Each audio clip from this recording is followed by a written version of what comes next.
Hey there, thanks for tuning into Duck Bricks. I'm Chris, and this is a brand new 4 Plus LEGO Ninjago January 2024 set, Arin's Battle Mech, which is one of the first and only sets dedicated specifically to just Arin. Now, despite the fact that this is a 4 Plus set, I actually think the build is fairly interesting. It is one of the better 4 Plus mechs compared to a lot of the other 4 Plus Ninjago sets, and so let's take a closer look at it right now, and don't forget to tune in to the Duck Bricks channel because I've already published a mega review of every single one of the January 2024 LEGO Ninjago sets, which you can find linked in the description below. But for now, let's jump into a closer look at this particular set. This is set number 71804, Arin's Battle Mech. It retails for $16 US or 15 euros and comes with 104 pieces, putting it at around a 15-cent price per part ratio. But do remember that this is a 4 Plus set, and as such, it uses pieces that are a lot larger and bulkier and more expensive than normal sets, like the mech legs here. Now this features two minifigures, Arin in a slightly upgraded suit, although it is basically just his old suit with a new hood, as well as one of the Wolf Warriors, who thankfully does actually include his shoulder pads, which is pretty interesting because in the past they haven't really done a ton of shoulder accessories for minifigures in 4 Plus sets. Now the set is divided fairly evenly to provide a nice little playset for battle. You have a mech here on the hero side, a glider on the villain side that can shoot discs, and a bit of a villainous terrain area as well. This is also one of the only sets to get the Gong of Shattering there, which seems to be a very important artifact for the future TV series, as well as a few other accessories hidden inside the rock, like a hammer there to strike it. I'm going to start off with the hero side of things and the minifigures, and then we can go from there. Arin himself is honestly not a minifigure I'm a big fan of in this particular iteration. The reason behind that is that, honestly, I feel like the gold is just a little bit too much for the character itself. We got a really solid minifigure for Season 1 of Dragon's Rising with Arin, and this feels like a bit of a downgrade to me personally. I do like the new ninja hoods, and I feel like they are actually better than the original ones because you can actually move their heads with them, but because of the color scheme for Arin being predominantly flame yellowish-orange, the gold just really stands out to me, and I'm just not a big fan of how they were able to integrate it.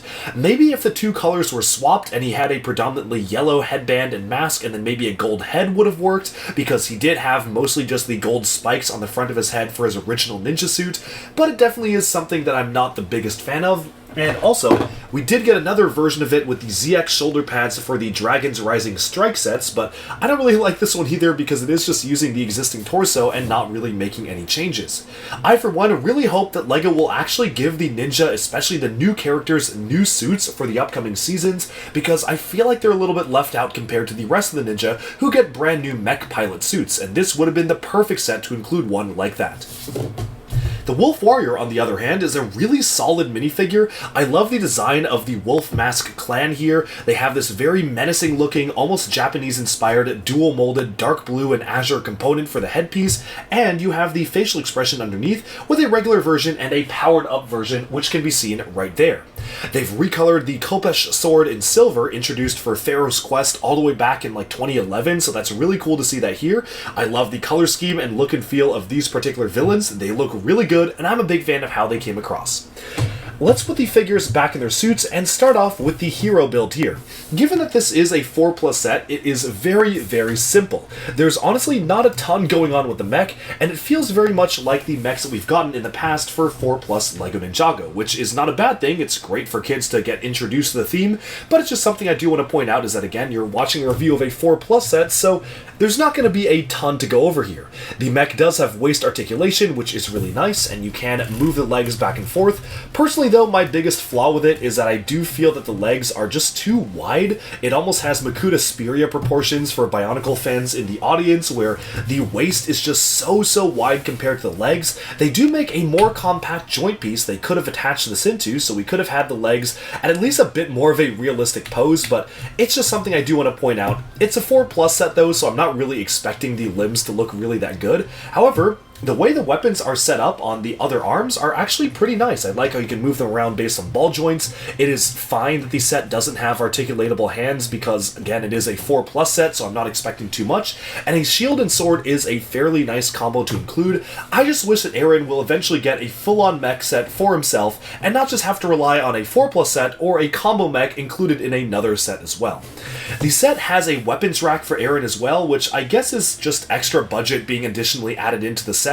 It's alright, I mean, you can store his swords there, but I feel like this is one of the most superfluous parts of the set as well.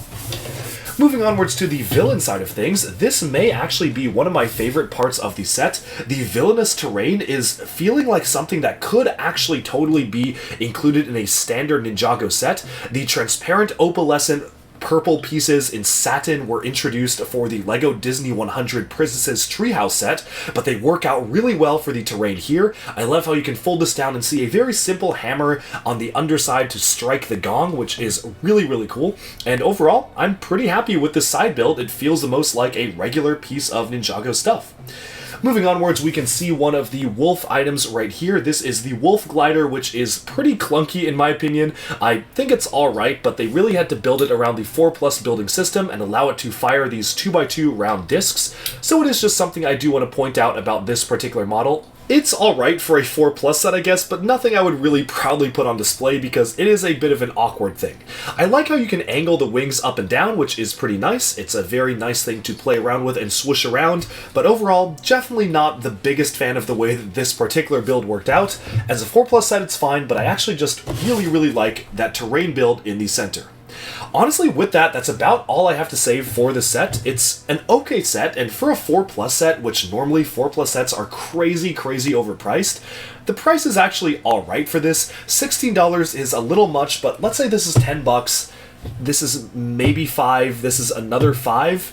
That's already $20 right there. So I definitely feel that 16 is okay for a model like this. If it included one more minifigure, I feel like the value would have been perfect, but as it is right now, it's a fairly nice, evenly distributed battle pack that will be good to introduce kids to Ninjago, and that's pretty much all I have to say. Alright, and with that, we have summed up a brand new Ninjago 2024 review. Let me know down in the comments what you think of the set. Do you like it? Do you dislike it? Are you going to be buying this set yourself? And of course, thank you so much for tuning into Duckbricks. Be sure to like and subscribe for even more LEGO news, reviews, discussion, and analyses coming your way very soon. Thanks so much for tuning in, and bye for now.